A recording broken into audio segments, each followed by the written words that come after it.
మేము కేంద్రంలో ఉంటే గంటలో ఇచ్చేవాళ్ళం. ఇంతకుముందు నేను చెప్పాను కదా, ఇది పొన్నం ప్రభాకరు ఇది మాట్లాడుతున్నారు, మేము కేంద్రంలో రాలేదు కాబట్టి ఇవ్వలేదని. అదే బీసీలకు 42% రిజర్వేషన్లపైన రవాణా శాఖ మంత్రి పొన్నం ప్రభాకరు అన్ని విధాల ప్రయత్నించాం, బీజేపీ సహకరించలేదు, అడ్డుకుంటున్న వారిపై పోరాడాలి. ఎవరు అడ్డుకుంటున్నారు?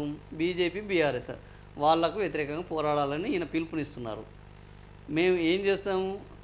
బీసీలకు 42% రిజర్వేషన్లు ఇస్తామని హామీ ఇచ్చినప్పుడు కేంద్రము రాష్ట్రము కాంగ్రెస్ అధికారంలోకి వస్తామని భావించాం. మేము అనుకున్నాం, అట్లా అనుకోవడం మా నైజం, మీరు నమ్మడం మీ తప్పు. అది ఒకవేళ కేంద్రంలో కాంగ్రెస్ ప్రభుత్వం ఉండి ఉంటే గతంలో గంటలో రిజర్వేషన్లు దక్కేవని. మరి ఇన్నేళ్ళు ఉన్నారు కదా, అప్పుడు ఎందుకు చేయలేదంటే దానికి సమాధానం ఉండదు. ఇప్పుడు బీజేపీ వచ్చి మూడో టర్ముల కింద వెనక ఎవరున్నారు? కాంగ్రెస్ వాళ్ళు ఉన్నారు. యూపీఏ 2 సార్లు చైర్పర్సన్ సోనియా గాంధీ. మరి అప్పుడు బీసీలకు ఇది చేశారంటే అప్పుడు చేయలేదు. అప్పుడు ఇక్కడ అధికారంలో ఉన్నారు, అక్కడ ఉన్నారు, అప్పుడు చేయలేదు. కానీ ఇప్పుడు ఇస్తే చేస్తారట, మళ్ళీ ఇవ్వండి చేస్తామంటున్నారు. గురువారం గాంధీ భవన్లో ఆయన విలేకరులతో మాట్లాడారు. 42% రిజర్వేషన్లు ఇచ్చేందుకు ప్రయత్నించాము, బీజేపీ సహకరించలేదు. రిజర్వేషన్ల కేటాయింపు శాతాలపైన ఉన్నతాధికారులు కూడా తప్పకుండా వివరణ ఇస్తారు. రిజర్వేషన్లు అడ్డుకుంటున్న వారిపైన పోరాడాలని ఆయన గొప్ప పిలుపునైతే ఇచ్చాడు.